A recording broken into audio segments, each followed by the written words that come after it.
جب بھی میں بھائی کے بارے میں سوچتی تو میرا جسم کانپ جاتا تھا۔ میرے اندر ایک عجیب سی کیفیت طاری ہو جاتی تھی، جوش میں آ جاتے تھے۔ کچھ دن کے بعد میرے سب گھر والے ماموں کے ہاں شادی پر گئے ہوئے تھے۔ مجھے اسکول سے چھٹی نہ مل سکی کیونکہ میرے پیپر تھے۔ بھائی کو بھی دکان پر بہت سا کام تھا، اسی لیے بھائی بھی گھر پر رک گئے۔ اب ہم دونوں بہن بھائی گھر پر تھے اور اکیلے تھے۔ بھائی نے جب مومنا کو بتایا کہ سب گھر والے جا چکے ہیں تو مومنا بھی اسی وقت گھر آ گئی۔ میں نے اور مومنا نے کچھ دیر باتیں کی، پھر اس کے بعد میں نے سونے کے لیے کمرے میں چلی گئی۔ میں کافی تھک چکی تھی، اسی لیے میں گہری نیند سو گئی۔ مومنا اٹھی اور میرے بھائی کے کمرے میں چلی گئی۔ تقریباً آدھے گھنٹے بعد مجھے میری آنکھ کھلی تو مجھے بھائی کے کمرے سے ایک آواز آئی۔ میں اٹھی اور کمرے کی جانب چلی گئی۔ جو ہی میں نے دروازہ کھولا تو میں دیکھ کر حیران ہو گئی کہ بھائی اور مومنا دونوں ایک دوسرے کے ساتھ وہ کام کر رہے ہیں۔ بھائی کا مجھے دکھائی دے رہا تھا جو کہ مومنا کے پاس تھا۔ یہ منظر کافی عجیب تھا۔ بھائی نے مومنا کے دونوں پکڑے ہوئے تھے اور ایک دوسرے کے ساتھ اس قدر مصروف تھے کہ انہیں میری موجودگی کا بھی احساس نہیں ہوا۔ میں یہ سب کچھ چپ چاپ دیکھ رہی تھی۔ اب مجھے بہت اچھا لگ رہا تھا، سکون سے دیکھ کر انجوائے کر رہی تھی۔ تقریباً آدھا گھنٹہ بھائی نے مومنا کے ساتھ کیا۔ جیسے ہی وہ پرسکون ہوئے تو میں اپنے کمرے میں بھاگ کر چلی گئی۔ اب وہ مومنا میرے پاس آئی۔ مومنا کی حالت ناقابل بیان تھی۔ سارے جسم کے حصے اجڑے ہوئے تھے، اس کے بال اجڑے ہوئے تھے اور اس کے سارے مومنا پر لپسٹک بھی پھیلی ہوئی تھی۔ مومنا کے سارے منہ پر لپسٹک بھی پھیلی ہوئی تھی۔ میں نے مومنا سے کہا کہ تمہیں کیا ہوا ہے؟ تم نے اپنی کیا حالت بنا کے رکھی ہے؟ تو وہ کہنے لگی تم ابھی چھوٹی ہو، تمہیں اس کا علم نہیں۔ یہ کہنا تھا کہ مومنا نے اپنی حالت درست کی اور اپنے گھر چلی گئی۔ میں پوری رات اسی بارے میں سوچتی رہی اور میری کیفیت ناقابل بیان تھی۔ جب بھی میں اس پل کو اپنے ذہن کے اندر سوچتی تو مجھے ایک عجیب سی خوشی محسوس ہوتی۔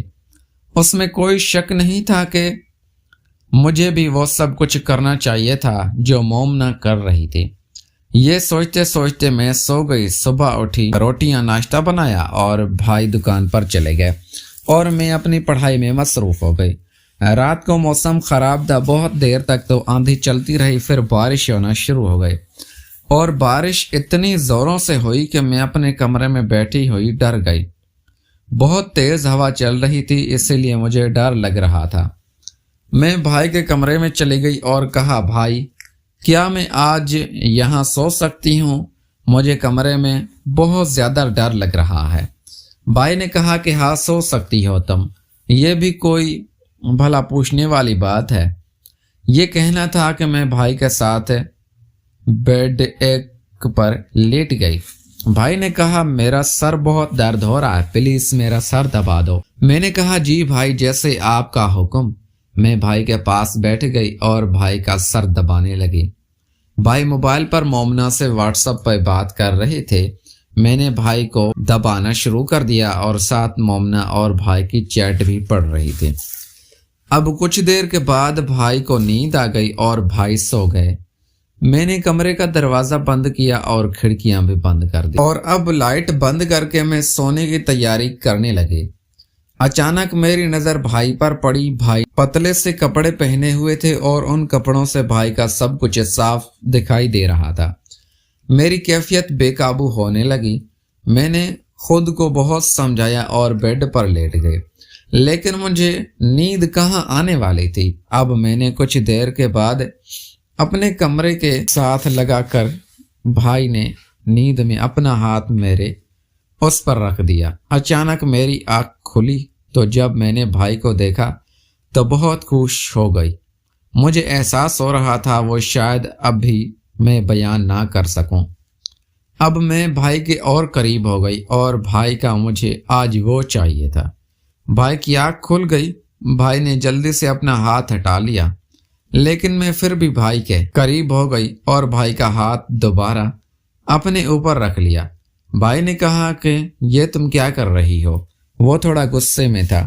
بھائی نے مجھے وہ سب کچھ چاہیے جو تم نے اور مومنا نے کیا۔ ارے تم پاگل ہو رہی ہو۔ میں نے کہا بھائی اب پاگل نہیں ہو، میں نے یہ سب کچھ دیکھا ہے۔ بھائی کافی